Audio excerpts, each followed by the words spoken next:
إجاب قرأوا مرة مسلمة قطة داودنا تيفي إسلاما بكل جبري بيفتو غنما إجاب قرأوا مرة مسلمة قطة داودنا تيفي إسلاما قطة داودنا تيفي إسلاما تيفي إسلاما إجنو أما هدية غاري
بسم الله.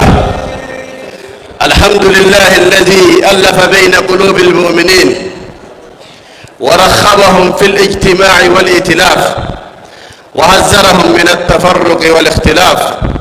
الصلاة والسلام على أشرف الأنبياء والمرسلين نبينا محمد وعلى آله وأصحابه ومن تبعهم بإحسان إلى يوم الدين، وبعد.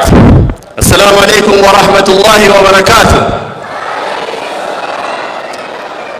بقنا قيان دفتن خيسمان خين يهندنو أفير أمتوني قبي قيا الرا بريتشو فستر كمتن هندي جروفي جرينيا خيسان ربي سنيا بريتشو سكنتاتينيا أكما خورين كنجيسيتو ندوبا نهوغنا جرتوتي سافري في ديكا سديت رتها إيقلو وأنو جانب ساسا لا تشوفنا في نعمان موبايل خينيا كاكواني كسيد الدابجات الرئي موبايل خيا خيشد فديت انجرا نعمان مالا كاكمت إلا كنت أردتما المسلم جنة بولا كما سكنت حينات السهولة سنتا سكنت حينات الجنة جتشوات القرآن قرآن الكريم قرآن الكريم وبلس خينا تربكو القارئ همزة حسن فليتفضل مشكورا وما يرى همزة في الميلاد المقدم والسنة. الله أكبر. أعوذ بالله من الشيطان الرجيم. ألم تر أن الله أنزل من السماء ماء ألم تر أن الله أنزل من السماء ماء فأخرجنا به من كل الثمرات ثمرات مختلفا ألوانها ومن الجبال جدد بيض وحمر مختلف ألوانها إنما يخشى الله من عباده العلماء إن الله عزيز حكيم إن الذين يتلون كتاب الله وأقاموا الصلاة وأنفقوا مما رزقناهم سرا وعلانية يرجون تجارة لن تبور ليوفيهم أجورهم ويزيدهم من فضله إنه غفور شكور. صدق الله العظيم. الله أكبر الله أكبر. Sagalee keessatti dabalu obboleessi keenya qur'aana akkiniti ammoo itti hamilee kan nuti qabnu akka ammaa kana sun ta'in Allahu Akbar Allahu Akbar. Masha Allah. Akka horeen qindeessituu dubaan dubbisaa jirtutti itti aansuudhaan kabajamoo obbo kantiibaa magaalaa Dirreedhaa Khadiir Jowaar waan seenaa jiraniif yeroo irratti argamanii jiran sagantaaleen torba isaaniiti. Isaan simannee gama waltajjii teenyaa ta'e itti aantu itti fufna. Allahu Akbar Allahu Akbar. Kantiibaa Bilisa magaalaa Dirreedhaa Khadiir Jowaar waltajjii seenaa jiran guddaa Beeku Mahammad Saasiidha. Allahu Akbar Allahu Akbar Allahu Akbar. Dua parti berada di sebelah kedua Abu Ibrahim Fi Hokmina Polisi Komisioner Alam Lembaga Khalil Khalid Kasir Betul Betul Muhammad Kasir.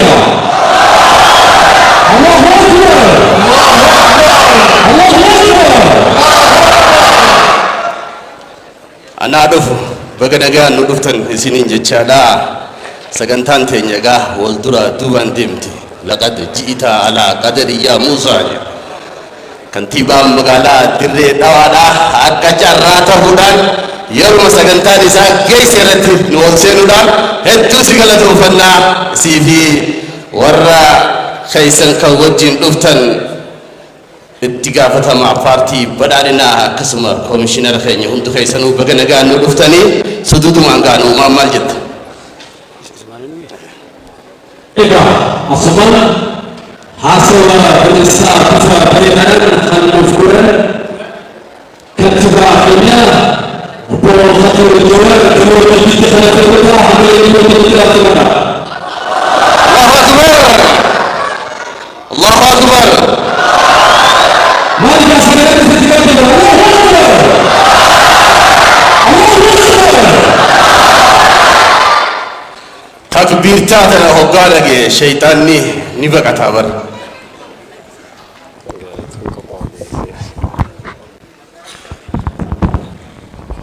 بسم الله الحمد لله نحمده ونستعينه ونستغفره ونعوذ بالله من شرور انفسنا ومن سيئات اعمالنا من يهد الله فلا مضل له ومن يضلل فلا هادي له واشهد ان لا اله الا الله واشهد ان محمدا عبده ورسوله. السلام عليكم ورحمه الله وبركاته.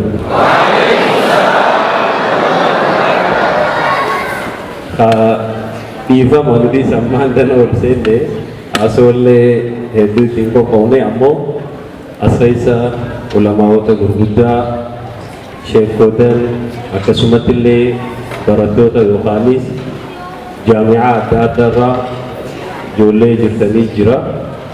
Ugaasan akkasumatti illee abbaa gadaa warri bakka bu'an hundi keessan as jirtanii maqaa kiyyaa fi maqaa bulchiinsaatiin guyyaa har'aan tanaa eeba kitaaba abbaa keenyaa kitaaba Sheekh Amin Ibroo seenaan isaa dubbatamee hin dhumne eebisuudhaan rabbiin asitti wal nu argamsiisuuf keenyaan galanni rabbiif haa galu. Ani haa dhufuun isinii jaa.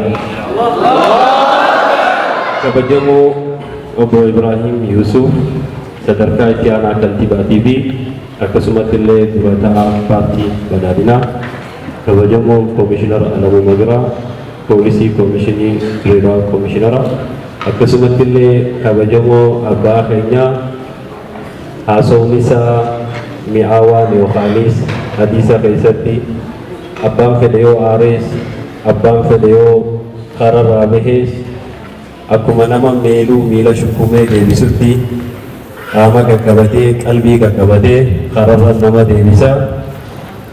Wallaahi miskiina jettu san namoonni beeka yeroo hedduu gizee hadiisa himu waan akkanaatiin kan himu wanni irraa jaaladhuuf sheekni si jaalateef si jibbeef haqa jirurraa mookin sirraa hin deebi'u. Yoo badiirra jiraattees bilbila dawwalee bilbilee kararraa baatee jirtaa kararra deebi'ii ammoo tan addunyaa kanaa miti tan akhiraa sayyaadadhaa jee yeroo hunda namni nama gorsuu keessaafuu akka magaalaa Dirreedawaatti abbaa akkanaa qabaachuun qananiidha. Namni hawaasaa jala rabbii gaditti biyya ulamaa'ota qabdu maaliif yeroo hundaa'uu miidhaan irra gahu bu'aayiinsi cinaa dhaabbatanii balaa as deemtullee isaanumaatu fuula dura dhaabbatee fuuldurreetti wajji qabsaawa. Kanaafuu sheekni gaa sheeka Dirreedawaa irraa baheeti ulamaa Dirreedawaa irraa baheeti ulamaa Itoophiyaa keessa jira. Nuti isaa jennu gama keenya deebisnee sheeka waan xiqqeessinu sheekni keenya akka ulamaatti majlisa keessattis koree darsiitii fi akkasumatti illee gorsituu irra jiruu isaatiin magaalaa guutuu biyya hunda deemee akka inni ilmii kennutti nuti itti boonna. Sheekni iddoon dhalootaa bikka biraa ta'uu sammootiin jaarmeenii fi guddinii fi ilmii fi wanni hundinuu magaalaa tana magaalaa inni qajeelchee keessaa irraa deemee odoo hin tahin magaalaa tanaan mallee yeroo hunda gisee itkaafaadhis wal agarra hangam fedhe yoo deemellee itkaafa kurnan booda darsii as galee ta'aliima kallee kararra kaa'ee hundaa'uu kan barsiisuudha. Ammallee rabbiin umrii nu haa dheeressu.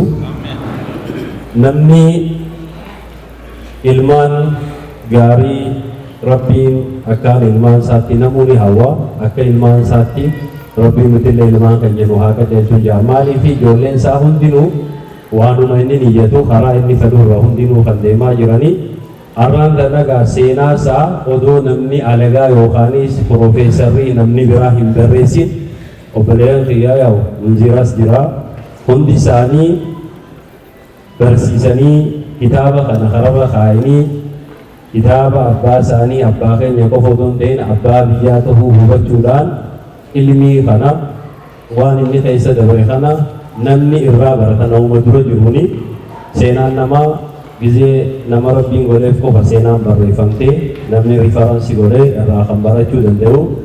Ulamaa'ota meeqaa jira hiree akkanaa kan harkatiin warra fuula rabbii galee maqumaanii beeyna malee seenaa isaanii irra guddaa dubbisuu kan dandeenye nabiyyoota qofa alayhi salaatu wassalaam eegaa sahaabota siiraa isaaniitii fi ambiyoota warra jala deemu hundaa'u san qofa kan jiru. Kanaafuu har'aan tanaa torbee dabre magaalaa Finfinnee yookaanis Addis Ababaatti guutuu namaa ulamaa'onni bikka jiranitti kitaaba sana deebisanii jiranii. Haa ta'u har'aan tanaa akka bulchiinsa Dirreedawaatti galma jiddugala Oromiyaa dargaggootaa kana keessatti har'aan tanaa nutis akka ilmaatti akka inni nurraa qabuun wal cinaa dhaabbannee wal gargaarree kitaaba kana calaqqisiisuudhaan namu waan dandeenyuun wal cinaa akka dhaabbannuun barbaachisaa. Sheekha baga gammada mabruuk alaykum wassalaamu alaykum wa rahmatullahi wa barakatuh.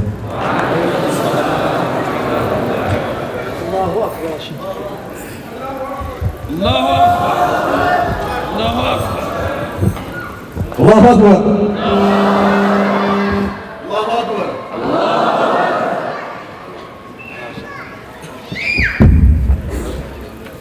Egaa kantiibaa keenya obbo Khadir Jawaar guddaa isaan galateeffannaa bifa bareedaadhaan baabaa keenya haala bareedaadhaan kan nu ibsan akka ta'u guddaa nuuf galatoome jennaan. Akkuma isaan dhufanii barsiisanitti osoo hafuuraa oolanii sudah dari waktu itu karena berbutu itu kita lesan baca gara-gara kata nanti sambung berbutu Allahu Akbar.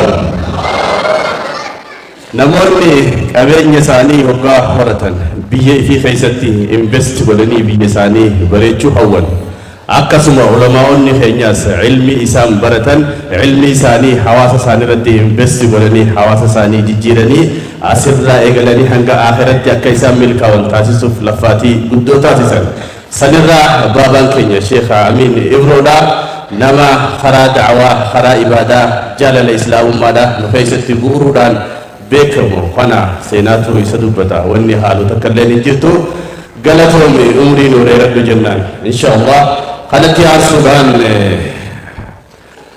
kitaaba abbaa hawaasaa kana kama godhu itti aarsuudhaan sadarkaa kitaaba Ibraahim Duratti eebbaa Maamud Duratti kan barbaadamu kantiibaa keenya lakkisaan guddaa isaan galatoomfannaa egaa eebbaa Maamud Duratti kan barbaadamu keenyaas kan jiru kutuu mee abbootii keenya waliin ta'uudhaan gamoo waliin dhufanii bifa bareedaan kan bu'aa dhufan ta'a meegaa hamma keenya waliin taasifamaa abbootii keenyaa fi obboloota keenyaas gamoo waliin taasifamaa Allahu Akbar.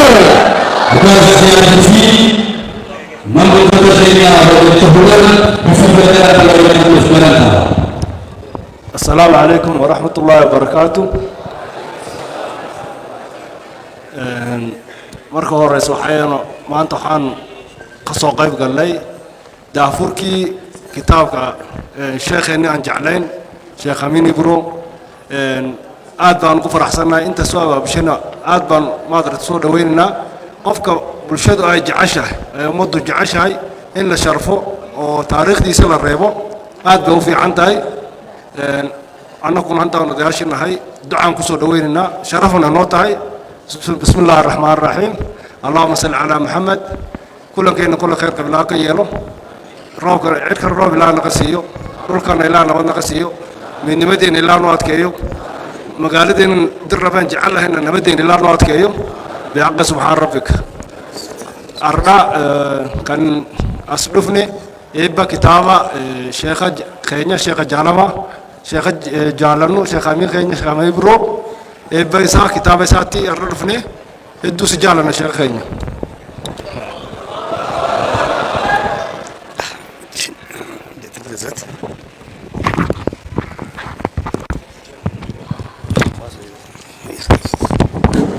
بسم الله الرحمن الرحيم الحمد لله رب العالمين والصلاة والسلام على رسول الله صلى الله عليه وسلم مركوري إله با سبحانه وتعالى مهدودن أسلنتاي ما أنت إنه كلنسيي خول كان قرحة بدن إلا قدها فريو كتاب كلام مقعب حي أبا هواسة أو عن لينيو إلا قشة كينيو أبيه أمدا شيخ أمين إبرو وأن أنو قنا أقوان لهاي إلهي النجوجية بي محاضر نصبنتهاي الحمد لله رب العالمين مركعية وحانك السلام يا سلامة إسلام كيه السلام عليكم ورحمة الله وبركاته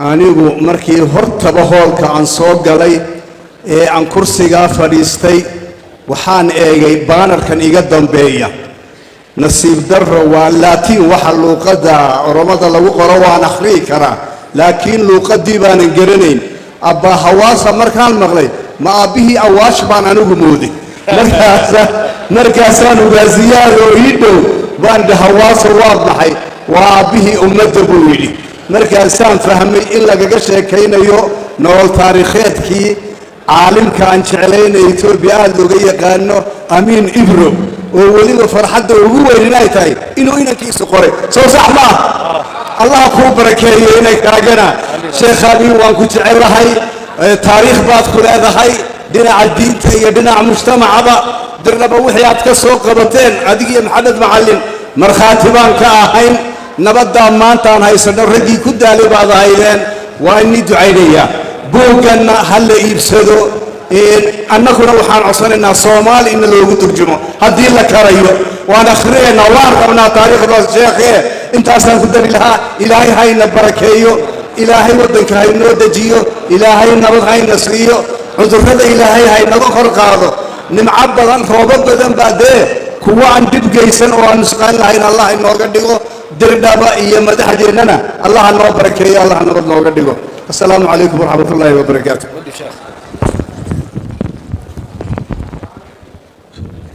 بسم الله الرحمن الرحيم الحمد لله رب العالمين والصلاة والسلام على أشرف الأنبياء والمرسلين سيدنا محمد وعلى آله وأصحابه أجمعين كبجمتوني كيسموني أدادا بلشا كينيا قدير جوارين جلكبه أكسما وهيلنسا كولين دفن شيني كينيا شياميني بروتيس هندي كيسنو غلطوما سنين جيجا ما شاء الله هاسوا بننسا شرّا أرجع أسرد ياجو هياف بايين جمدا دعاء أسو أنغون اندرتي أمساتك أكوالي غلادت دبرسون بربادا أمسسونيس مالك انجو كتاب نكون أكما إرجع غدا كابو إفكيسا غرابيراتين إرجع غدا إفكيسا كابا سن بفيفتني لالتني إرجعين دبرسو بربادو شيخني هني شيء أميني برو علماء هندا دعاة هندا هوغنا تهي خراخنا أكاديمنو أكا أبا هواسا تانو دعوانيس أديميسانيس بيكيسا في ألاتيس نبرسيسي جرا اتهدجون dirqama nama waa baratee ta'a jecha akkasumas obboleeyyan keenya ilmaan isaatis barattoota diiniif akkasuma barattoota barumsa ammayyaadhaatiif fakkii ta'anii seenaa abbaa isaanii barreessuun isinis akkatti seenaa abboota keessanii barreessaa jechuu ergaa of keessaa qabaa jecha ilmi abbatti ba'uun faaruu gurguddoodha waan takka tanama keenya keessa ture ilmaan sheekanii hin qaceelan ilmaan sheekanii jajalloo waan jaamusan seenaa san maasha Allah haqanii jijjiiranii jiran jecha kanaaf sheeka keenyaas akkuma amma mul'ataa jiru kanatti ilanga akhira umrii isaaniitti rabbiin isaanaa mul'isu khatimaa isaanii rabbi haa tolchu duniyaa irrattis hoogganaa islaamaa rabbi haa taasisu akhirattis hoogganaa ummata islaamaa kawara tawhiidaa kara jannataatitti hoogganu rabbi nuuf haa taasisu ilmaan isaatis kadura jalqabe hangafni kanaan jalqabe hanga quxusuu dhiiraa dhalaatitti warra karaa kanarraa hin manne rabbi isaan haa taasisu muraada isaanii rabbi isaaniif haa guutu warra khayrii diinii fi duniyaa hunda walitti qabatee ummata islaamaatiif raabse sawaaba kana hunda rabbiin isaaniif galtee lakkaa'u rabbi isaaniif haa taasisu waan dalagan waan dabarsan hundaahu waqfii ummata islaamaatiif warra godhee deemu rabbiin isaan haa taasisu nullee warra karaa isaanii kana qabatee seenaa bareedduu duniyaa irratti dabarsaa akkasuma jazaa gurguddoo akhiratti dura dabarfataa deemu rabbiin nu haa taasisu warra waan khayrii irratti wal gargaaru waan hamtuurraa wal dhorgu rabbi nu haa taasisu hunda keenya rabbi waliif nu haa galchu biyya teenya biyya nagaa rabbi nuuf haa taasisu biyya teenya biyya nagaa rabbi nuuf haa taasisu biyya misooma rabbi nuuf haa taasisu biyya jaalalaa rabbi nuuf haa taasisu biyya tokkummaan guddatte rabbi nu haa taasisu aduwwiiti biyya teenya ta keeysaatii fi ta alaatis rabbi nurraa haa deebisu ta keeysa keenya garteen hooqus rabbiin araarsee rabbi nuuf haa galchu aduwwii biyya alaatii nutti hinaaftus rabbi nurraa haa deebisu aduwwii teenya rabbi waliin haa cabsu biyya teenya biyya nagaa rabbi nuuf haa godhu hawaasaa fi mootummaan wal qabatee diinii fi duniyaadhaan biyya guddattu rabbi nuuf haa godhu biyya teenya balaan hin argin biyya teenya balaan hin argin gammachuu malee naasuun hin argin biyya teenya biyya misooma rabbi nuuf haa godhu biyya teenya biyya nageenya rabbi nuuf haa godhu kanaaf gaa sagantaan deemaa jirti asumatti isinirraa dhaabaa wassalaamu alaikum warahmatullaahi wabarakaatu بسم الله الرحمن الرحيم السلام عليكم ورحمة الله وبركاته أبو بقربين كتاب أبا هواسا شيخ خينيا شيخ هيو كتاب إسام باسني أسرت ديسان كان رت أركمني أسرت قرتج أرى أركني بفو خينيا فربي قالت هاجو dargaggoota keenyallee gartee warra sarara isaanii kana qabatee jala deemu rabbi haa godhu. Isaanillee rabbi umrii nuuf haa dheeressu. Kan nagaan nu oolche nagaan nu haa bulchu. Biyya teenya rabbi nagaan nu haa godhu. Biyya gartee beekumsaan qabeenyaan guddattee gartee fuuldura deemtu rabbi nu haa godhu. Nagaa kana gartee jalaa ka gubbaa rabbi nagaan nu haa buusu. Hamtu nama isaan irraa qabu. وعلى ذلك بحق سبحان ربك.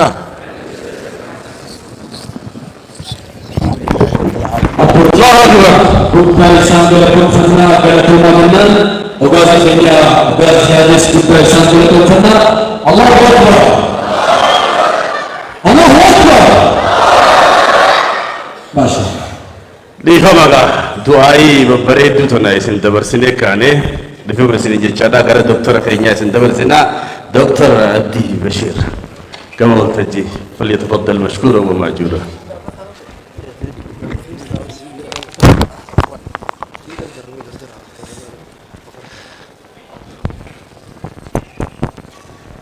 بسم الله الحمد لله مع كل التقديس على نبينا محمد الذي أدى الأمانة ونصح الأمة وعلى آله وصحبه أجمعين. السلام عليكم ورحمة الله وبركاته. سلا ميلو مرفي دي أسنا دابي مالي زندورة رابطشو فينتاو ناوف كولشا وانما كتابة كان الرجل وانتي كوتو كنونجي رنيتو مسنا دابني كان في وانما مراس ساس سنجالا انفودوتي وانما مراسان إرادو بدا كتابني أسيك غرتانو كون كتابو ما سمت تنفمي كان وانما كتابان دبدان سنينجي مالي في وان شيخا ورد ريدوا جالا نمني نماهي منجر ilmootu intalatu haadha maal barsiiftee jaan ciniinsu haadha barsiiftee jedhanii akkasanitti an ciniinsu isinin barsiisu sheekha ana caalaa isinin beekaa isinin naa hima jechuudha. jazaa'ullahu khayral jazaa waan isaan hojjetanii hunda kitaabni kun sirritti lafa kaayee jira. kitaabni asii gartanu kun fuuluma muraasa tokko namni fatinni tokko guyyaa tokko oli ka irraa hin fuune haala bareedaan kitaaba isinii qophaa'ee jiru. maal fakkaata jettanii jalqaba kitaabni kun istaandaardii idil addunyaa ISBN guuttatee kitaaba ISBN nambarii isaa kenname jechuudha. This is a great success akka nama kitaabaa fi barruu wajjin oolu tokkotti jechuudha. lammaffaan immoo wanni isa adda godhu amma sheekamiin ni beeytanii akkaan jeesanitti kitaabnis waanuma beeynu nuu hima jettanii yaadina. waan isin jalaa dhokate qofa isinii hima waan isin takka hin beeyne. wanni kun immoo kitaaba kana hundi keessan mana keessan akka galfattanuuf isin dirqama isinii ta'a jechuudha. maaliifi boodaan isinii ibsa waan wanni haalli inni itti barraa'e asoosamni isaa historical analysisin isaa gosa lama qabatee jira. tokko thematic analysis lammaffaan chronological analysis jennaan yaadaan wal faana deemu yookaan kalammaffaa immoo yeroodhaan wal faana oofu jechuudha. thematic and chronological analysis waan jedhamu qaba. warri hubattan sirritti maaltu keessa jira qabiyyeen isaa maal fakkaata jettanii tokkoffaan sheekamiin ijoollummaan maal fakkaatanii ijoollummaa isaanii miti achi keessa kagartan ijoollummaa naannoo isaan keessa dhalatanii sanitti ijoolleen maan keessa ooltii isaan immoo maaltu adda godhe achi keessa gartan. lammaffaan immoo akka diin islaamitti hawaasni zamana san jiru maal fakkaata keessattuu ganda isaan itti dhalatan ganda san yaa dubbiftanii ganda leencoo san hawaasni maal fakkaata kitaabni sirriitti isinii ibsa jechuudha. hawaasa ilaaluun namni kun akkamitti warra fakkaata namni kun akkamitti adda tahaa waan jedhu sirriitti addaan hubattan jechuudha. wanni sadaffaa shoorri isaan taphatanii akka darasaatti darasaan hundi wal fakkaataa miti. darasaa keessa maaltu isaan akka godha maaliin darasoota hiriyoota isaanii fakkaatanii waan jedhu sirriitti isinii ibsa kitaabichi. wanni biraa immoo sheekonni maal irratti wal mormaa turanii mormii hedduu zamana san ture.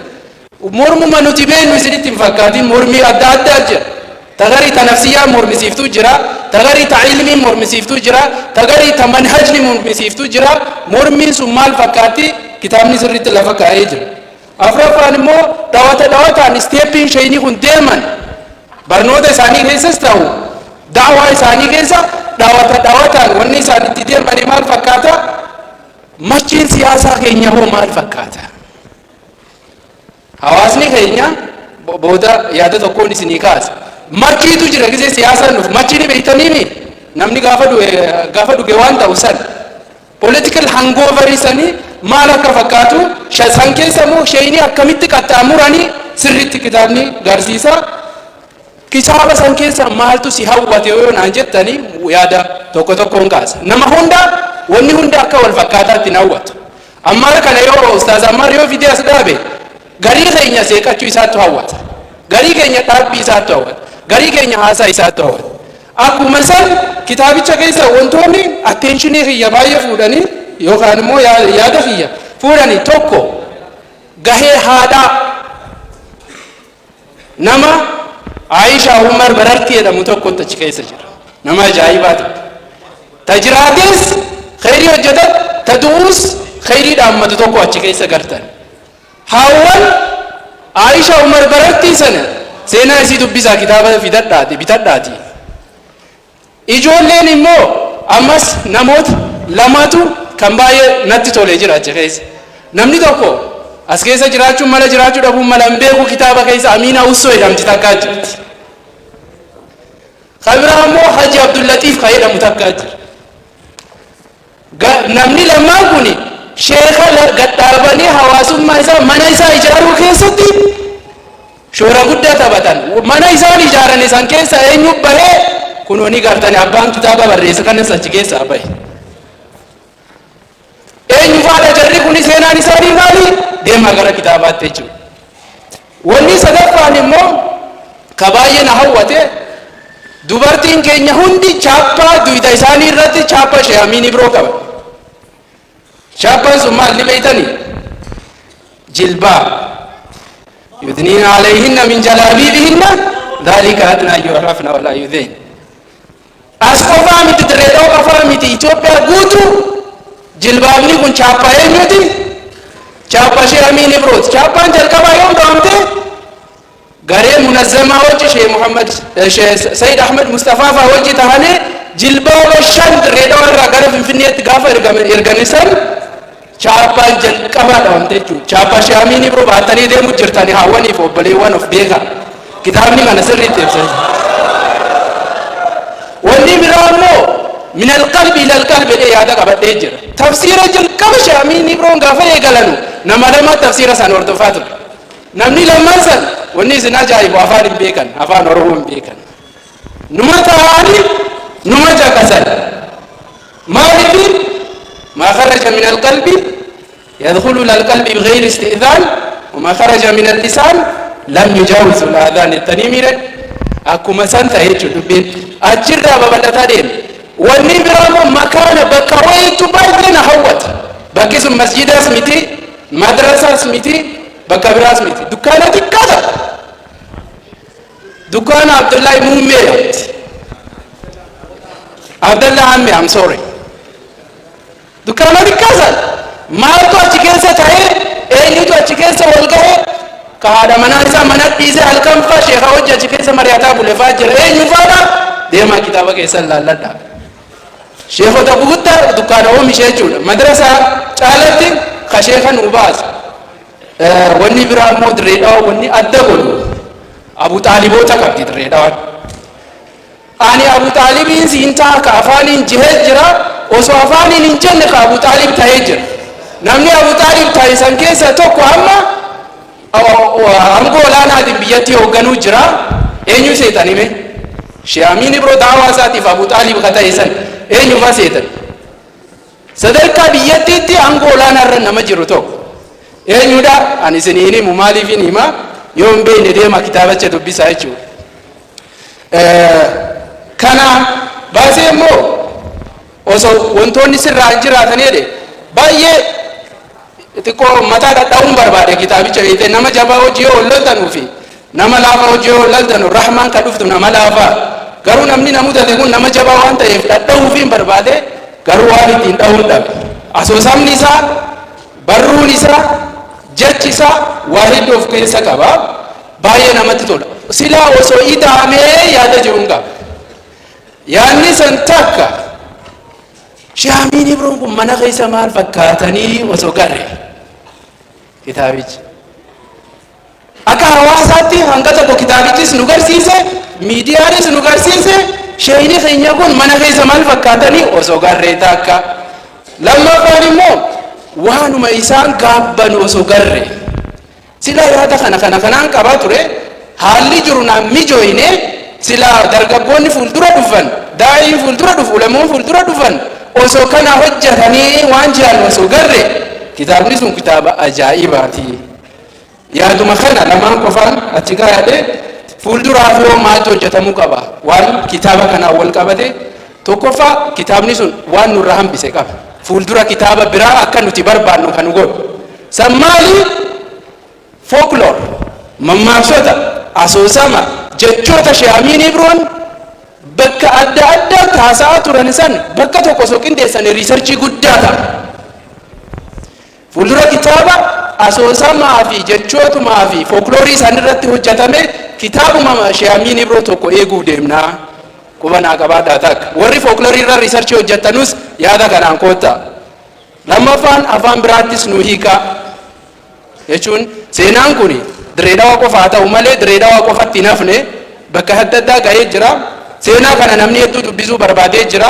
kana gaafatee jira afaan amaariffaan nu hiikaadhe kanaaf haa hiikamu wanni biraa my final remarks jecha dhumaa an wanni jechuu barbaada waan sadirratti tokko kitaabichi waanuma hundaanuu standaardii guddaa kitaaba eeggate kitaaba kana hin dubbisuun hin bituu miti bituu sanaan isin hin gaafatu garuu hundi keessan dubbisuu qabda yoo dubbisuuf maal gootanii namarra ergifattanii asuma dhuftanii jirtanii bittanii galtan taaka maaliifi jabina isaa waan argeef akaadamii keessa akka nama turetti nama kitaabota adda addaa gulaalaa turetti kitaaba jabina isaa sirritti waan arge afaan inni fayyadame immoo keessattuu warra direedawaa afaan argee kanaaf bishaanuma sirritti afaanumaas hawaasni fayyadamu afaan akaadaamiitti jijjiire kunuu kontribiishinii tokko gahee inni baate tokko jechuudha gisee hedduu kitaaba yoo dubbifnu afaan nuti dandeenyu keessan beenu dikshineerii biraafaa fidannaami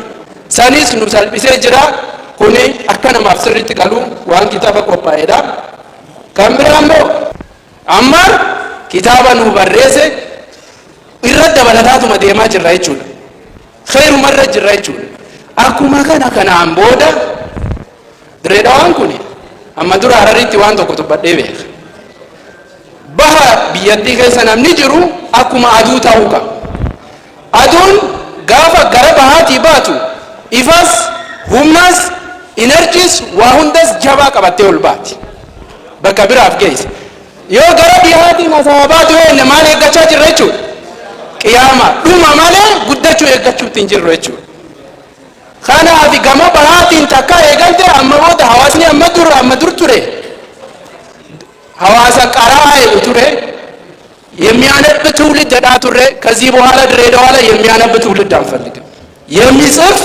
ታሪክ የሚሰራ ትውልድ ነው የምንፈልገው የሚጽፍ ትውልድ ከሆነ ያነባል የሚጽፍ ትውልድ ከሆነ ይሰራል የሚጽፍ ትውልድ ከሆነ ይተነትናል ከና ጀነሬሽንን ሃራን ሀረ ዲክሌር ወዳሜ ጅራይቹ ከአንባቢ ትውልድ ወደ ጸሐፊ ትውልድ ኡመተ ዱብሱራ ጀነሬሽን ዱብሱራ ጋራ ጀነሬሽን በሬሱት ጫጅራ አስመቲ ናባ ዮም በሌሰስ ናፍቆልቻ ሰላም አለይኩም ወራህመቱላሂ ወበረካቱ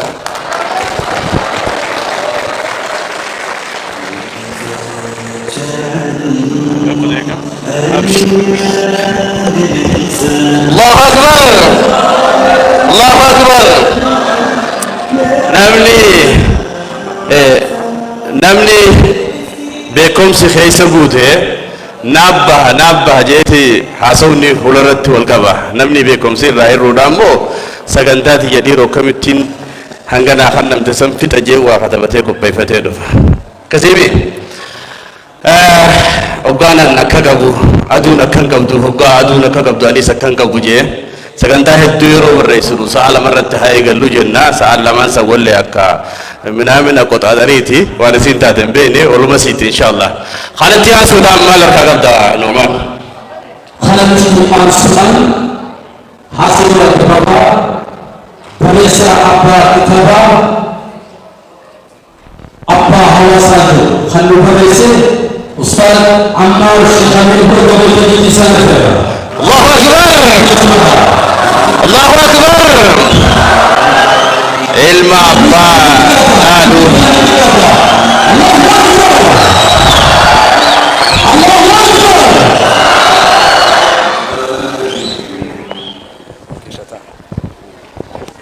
السلام عليكم ورحمة الله وبركاته. الحمد لله وكفى وسلام على عباده الذين اصطفى لا سيما عبده المصطفى وآله المستكملين الشرف وبعد سلام ترد ابنه السلام عليكم. إجتي تكويس نيمو بربادا سجنتات أنا كوبيس وفيرو يانو كوري وجه هاسو تكوغون حواسني دريرو أخون yoo galma bi capital goone malee namni 500 ilaa 700 ol hin argamu waan jawaasoy garummoo maasha Allah hawaasni waan nuti yaanne san bira dabree ganamaan galma kana jalaa fi gubbaa guutuuf hedduun galatooma jazakumullahu khairan rabbi isin haa kabaju itti aansuudhaan bulchitoota keenya abbootii gadaa sheekanii fi manguddoonni keenya sagantaa kanarraa qooda fudhachuu keessaniif hedduu isin galatoomfachuu barbaada.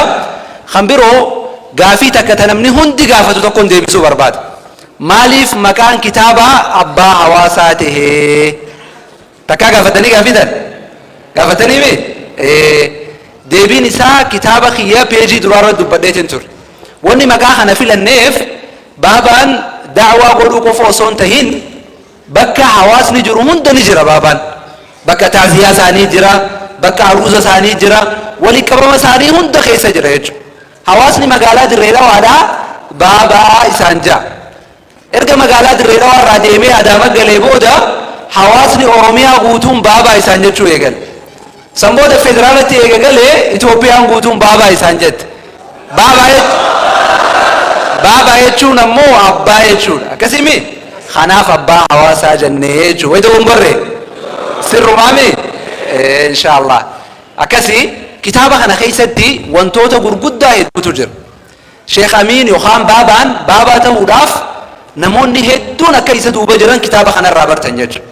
Haati Sheekh Amiin akkoon teenya lubbuun hin dhaqqabne nuti rabbi rahmataa godhuu fi gaafa du'u deemtu akaakoo kiyya Ibroo yaamtee abbaa baabaadhaa ilmi kiyya Amiin kun ilmii barachuurraa akka hin galle yoo inni kan galu ta'e immoo fuulduree rabbittiin si gaafadhaa jettee baay'ilama galchitee amma isiin waltajjii teenya tana argaa hin jirtu nu wajjin illee hin jirtu garuu ammoo sawaabni qabrii isii keessatti isiif gahaa jira jechuudha. Lammaffaa abbaa wasiyyaa san bakkaan ga'e kitaaba kana keessatti agarra jechuudha. Amma isiin duutee jirti warruma loontu isu wajji loonaatii isu deeba baasuu hin danda'u ni danda'a ture jechuudha. garuu ammoo wasiyyaa san bakkaan gahuun isaa baabaan akka abbaa hawaasaa ta'uuf qooda guddaa bahatee jechuudha. Lammaffaa darasoota yookaan warra qaariyaa baaseef warra gaafa inni baratu san iskoolaarshipii isaaf kanne jechuudha. Baabaan qaariyaa san iskoolaarshipii jeen warra iskoolaarshipii isaaf kanne warra inni isaan bira galee qara'aa ture warra isa ifi qabatee as keessatti agarra jechuudha. Jarri sun amma yoo fedhan gama fuula rabbii deemanii jiran yookaan manguddoota akka ta'u umriin isii amata 70 dabre 75 dabre ta'anii jiran garuu ammoo akka inni ilmii baratuuf qooda guddaa bahatanii jiranii bakkuma jiranitti haa galatoomani. Akkasuma kitaaba kana keessatti sheekha darasaa isaatti hamilee godhu agarra jechuudha. Sheekh Adam Caffee sheeyni Sheekh Amiin maal jee beeytani nama akka Sheekh Amiin kana lama yookaan sadi silaa Itoophiyaa keessatti arganne silaa biyya tana keessa jijjiiramaa dhufa ture jechuudha. Sheeyni darasaa isaa akka qaqqabuun qabnu irra ejjechuu akka hin qabne darasaan kee jabaachuun ati jabaachuun irraa akka ta'e seenaa tanarraa hubanna jechuudha. Hadiisa keessatti gurbaa seenaa isaa dhageessan na fakkaata daa'ima dhagaa xiqqoo tokko leenca ajjeese tokko dhageenyeessin kan uummanni boodarra aamannaa birabbil ghulaam jeesan yeroo dhagaa sanii leenca ajjeesuu isaa dhufee itti himu maal jee sheetichi yookaan namtichi rabbi gabbaru sun yaa bunayya anta alyawma afdalu minni arraantana atiitu narra caalee jiraa jeen jechuudha. Kanaaf sheekha akkanaa hedduu tokko nu barbaachise jechuudha. Sheekha deebi'ee darasaa isaatti hinaaf osoo hin ta'in sheekha darasaa isaa ol kaasu jechuudha. Sheekha ciminni darasaa isaa cimina isaatirraa ta'uun beekamu jechuudha.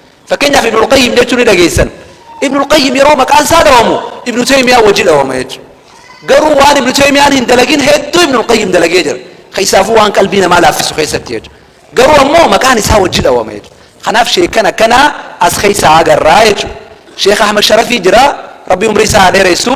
Sheekha baabaan kitaaba sunanaa irra barate jechuudha. Maal naan jee sheeyni sun darasaan kiyya shee Amiin Ibroo narra caalutti gammachuun qabaa jee. Maaliif gammadee jennaan da'waa inni godhaa jiru tana keessaa qoodan qaba waan ta'eef hin gammadee jee.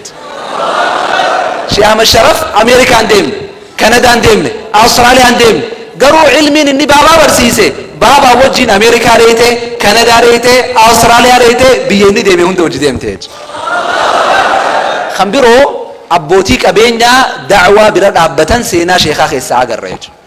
Abdallaa Ammee hareefu isaan dubbatan sun baabaan gaafa dura dirree dhawaa dhufu bakki inni galuu ture dukkaana Abdallaa Ammee ture jechuudha. Abdallaa Ammee ni jira as keessa? Inshallah ni jira jeetii yaada boodarra yoo Rabbi jee maqaa isaanii yaamna. Dukkaana isaa keessa baabaan galuu ture jechuudha. Walii galanii maal jaaniin Abdallaa Ammeetii fi namni lamaa fi sadi sheekha nuti ni dalaynaati ati ammoo diin Rabbii kana bakkaan gahi nuti si duuba jiraa jaaniin jechuudha. Kanaaf da'waan takka guutuu ta'uudhaaf hawaasni guutuun akka irra hirmaachuu danda'u seenaa Sheekh Amiin keessaa barree jechuudha. Fakkeenyaaf kaaseeta baabaan harkuma isaatiin manatti kaaseeta bitee teeppii bitatee itti waraabuu ture jechuudha. Amma teeppii sana eenyu akka bite nuti hin beeknu ta'a. Garuu kaaseenni laa tahzan, kaaseenni hajjii hundinuu teeppii sanii waraabame jechuudha. Abbichi teeppii san bite gaafa san sawaabni isaa dachaadha jechuudha. Kanaaf diin Rabbii darasoota qofaaf yookaan sheekon muraasaaf kanneenee waan harka marannee teenyu miti jechuudha. Guyyaa qiyaamaadhaa darasoonnummaan lamaan sun qofti akka jannata seenan barbaanna moo wajji seenuu barbaanna nu hundi? Wajji seenuu barbaanna. Kanaaf gahee keenya nu hundinuu haa bahan nuun ja'a. Hanganaa waliin dheeressu. Salaamu alaikum warahmatullahi wabarakaatuh. Allahu Akbar. Ammar hedduu jabaadha. Ifuma cinatti nu lallaala nuti hoggaa xabiyaa teenyatti bakka jirru haaree asisiidhe dubbii gabaabsaa jechuudha hiikkaan isiidha. Akkasin nu haamee inshallah. Itti aansuudhaan maal harkaa qabda nuumaan hedduu beeyta pirogiraama kee kanaan qaceellatti hordoofu jira. Ifkuma qabaachaa. Egaa duratti barreessaa abbaa kitaabaa mata duree abbaa hawaasaa jiru barreessee kabajamoo fi jaallatamoo Obbo Ammaar Sheekh Amiin Ibroo Ustaad Ammaar Sheekh Amiin Ibroo guddaa isa galatoomfannaa bifa gabaabaan osoo haasawa hin dubbifne haala bareedaadhaan akka waan nama tiktok laala jirutti isinirraa gabaabsuudhaan dhaamsa bareedaa nuuf dabarsee jira guddaa isa galatoomfannaa. Allahu Akbar. Allahu Akbar. Allahu Akbar. Garuu ifa baraarratti hawaasni keenya kun hedduu dadhabee. Maali? Duumessa kan jiraatan asii maaf akka galaafatan ilmi sagalee isaanii dhibbe kana iftuu akka galaafatan kan Wada gaddaroo laminaan adeemtaadha.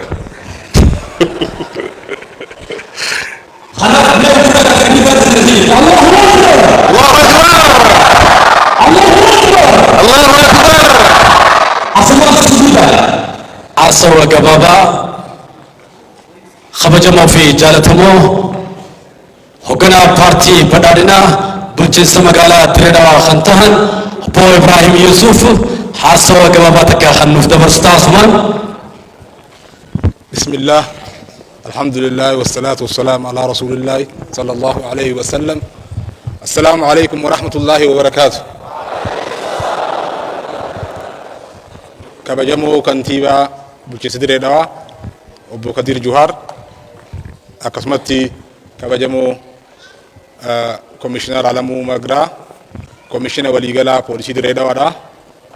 Akkasumatti immoo kabajamoo abbaa keenya sheeka keenya jaalatamoo Sheekh Amiin Ibroo akkasumatti gaazzan abbaa gadaa manguddoo sheekota ulamaa'ii fi hoogganoota sadarkaa adda addaa irratti argamtan duraan dursee rabbiif guddaaf galanni haa ga'u kan guyyaa irraan sanaa eega kitaaba abbaa hawaasaa jiru kan barreessaan obboleessa kiyya Ammaar Sheekh Amiin rabbi hiree kannee fi waa'ee seenaa abbaa isaa barreessee inninis hawaasa irraa tokko waan ta'eef abbaa hawaasaa jechuun abbaa Ammaar qofaa miti inninis hawaasa irraa tokko waan ta'eef waa'ee abbaa hawaasaa sirriitti barreessee nuun dhaqqabuu isaatiif alhamdulillah galanni rabbiif haa ga'u inninis hedduu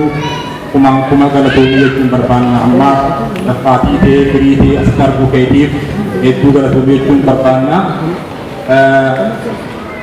abbaa hawaasaa kitaaba abbaa hawaasaa kana waggaa agarru reefu gulaalaan kitaaba kanaa doktar waa hedduu barreessee hedduun dinqisiifadhe nama yaada gabaabaadhaan kitaaba guutuusaa nu barsiisee jechuudha. Namni haasoo beeku bifa saniin haasawaa hedduu irraa gammadee doktar bifa saniin ibsu isaatiif doktar Uggaa haasa'u maal jee dhaloonni ammaa kuni dhaloota dubbisurraa gara dhaloota barreessu ta'uu danda'uu qabaa.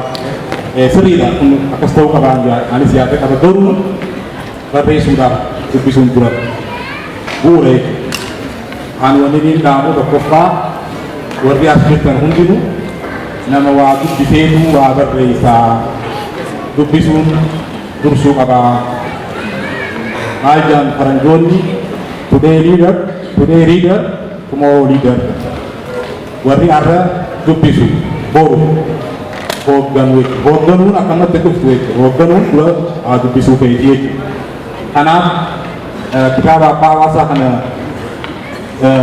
wanni argee sirriitti keessallee argaatu doktar Eeree kun daawwachiise qabsoo imala waggaa 40 kana keessaa an dargaggoon fakkaatan agartanii dargaggummaa fakkaadhaa garuu waggaa 34 ariifumaan beekayse keeka waggaa 34 beekayse bara akkana koofta biyya keenyaatti bara 1980 irraa afurraa egalee keessa saddeettiin beekaa gaafa masgiinni guddaan amma akkanatti agartan kun baabur rahmaan amma kanatti bareedu kun mana qorqorroota kan maayikiraafoonni fi teeppii shaarpiidha. Teeppii shaarpiin isa tokko hayyi waan sheeyii garii malee garii dhageessu jechuudha. Oggoogu jamaata qoobotatti aankeeti gara duubaa sarfiinsi geessee haasawa isaa ta'awaasaa yookaanis kubbaasaa hedduu waan hawwineecha achis salaannaa gariin gaa hedduu dhageenyu jechuudha guddaasaa jechuudha. Teeppiin san shooqii hedduu qabdi rabbiin san keessaan dabarseeti gaa qabsoo isaan godhanii keessaafuu rabbii jazaa isaanii jannataan haa kafaluu Sheekh Abraar har'aas argaman gidduutti akkasumatti immoo reefu warra ibsame Abdallaa Ammee namoonni kana fakkaatanii fi rabbi haa godhuuf warri fuulduratti galanis warra akka Umar Haajii. Kanaaf hawaasni san keessa dabareetti amma masgiida guddaa agarru kana masgiida Baabur Rahmaa kana fakkaatu dhaabbatee da'awaan atti raaraabsamuu eegaltee gaa namni keenyi ilmiin isni gartee raabse hawaasaaf ibsuun nama rakkiti.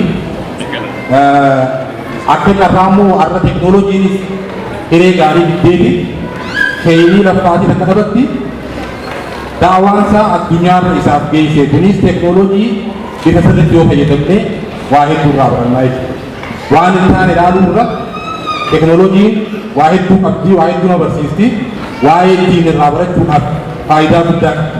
Akkasumatti immoo hammeenyi biraa biddeen jiraa jechuudha. Garuu dhaloonni amma jiru kun waan kanarraa fayyadamuu qabnaa jechuudha. Amma sheeyini har'a Adaamatti galaniis yookaanis Finfinneetti hojii jiraatanis achii beekumsa isaanii guyyaa guyyaadhaan nu dhaqqabe jechuudha.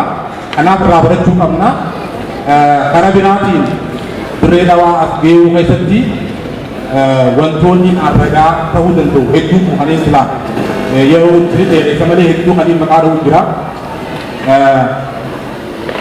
Wanni guddaan aan sheekha irraa barate tokkoffaa jechi yookaanis arraata irraa wanni hamaa bahu deebisuu nama rakkisa. Hangaan isaan beekurraa guyyaa tokko arraata hamaa yookaanis hawaasa bu'aan qabu argeen beeku. Rabbiin jaasaanii gartee jannataan akka faluu fi waan sanii irraa bara beeku. Hamtuu fi toltuu keessatti shayini akkuma gartee diin keenya waa jetti yookaan dhugaa yookaan gartee xeerii dubbatu yookaan immoo usuu san isaanii nama san tokko san fakkaata. Yookaan jecha qaarii dubbachuu yookaan usuu san namni san danda'ee isaan irraa barachuu danda'e firiin isaa gaarii biyya amanaa. Hawaasa waliin keessatti yeroo rakkoon magaalaa keenya keessatti hedduu maatii isaanii irraa biyya isaanii yeroo isaaniitii fi waan danda'an hunda hawaasa kana tokkoomsuu keessatti waan guddaadha wanni isaan nuuf dabarsanii tokkummaa isaan nuuf dabarsan kana immoo eeggannee dirreen dhawaadhaa kabajamoo kantiibaa keenya akkaan jaalannoo baleessa keenya rabbiin hiree isaanii tolchee magaalaan dirree dhawaa seenaansii yookaanis haalli isiin amma ittiin beekamtu nagayaan jechuudha. Kunis waan itti fufuu qaburraa eetin dhaamsa dabarsuu barbaada. Rakkoon gaafa isa dabaran hedduudha. Kana ibsuu hin danda'u. Wanti san hundi dabartee immoo rabbiin har'a firii isaanii asitti nu agarsiisee seenaa isaanii kitaaba kana keessatti arguu keenyaaf hedduu ammaa galatoonfachuu barbaannaa. Kanarraa waan barannuu qabna jechuudha. Seenaa isaaniirraa waan barannuu qabna. Seenaa kana dubbisuun bu'aa bahii seenaa keessa bahe irraa barachuudhaaf jechuudha. Leessana gartee irraa fudhannu hedduu jira bu'aa bahii inni keessa bahe jechuudha. Maatii isaa hordofuu keessatti darasaa isaa yookaanis obboleeyyan isaa wajjin barsiisuu keessatti waa hedduu irraa barannaa. Kanaaf kitaaba kana bitannee namuutu mana kaayannee sirriitti dubbifnee ilmaan keenyaa fi maatiin keenyaas akka dubbisu godhuu qabnaan ja'a irra deebi'ee kitaaba kana barreessuu keetiif yeroo keetii fi dandeettii keetii fi waa hunda dhuunfitee fakkeenya warra biraatiif taatee bifa kanaan barreessuu keetiif ammaar hedduu rabbiin jazaa kee gannitaan si adeemsisuu galatoomuu barbaada. Assalaamu alaikum wa rahmatullahi wa barakaatuh. Allahu akbar. Allahu akbar. Sabajamoo fi galatoomuu Turata partii badhaadhinaa bilcheessa magaalaa Dirredawaa obbo Ibrahim Yusuf guddaa isa galatoomfanna hamileen bakka isaan naaf deebisaa. Allahu akbar. Allahu akbar. Allahu akbar. Allahu akbar. Bakkal jabarii biiftuu ganamaa ijaaf gurraa uummata muslimaa kottaa daawwadhaa TV Islaamaa. Bakkal jabarii biiftuu ganamaa ijaaf gurraa uummata muslimaa kottaa daawwadhaa TV Islaamaa. Kottaa daawwadhaa TV Islaamaa. TV'n Islaamaa ejjennoo amma hadiyaa gaarii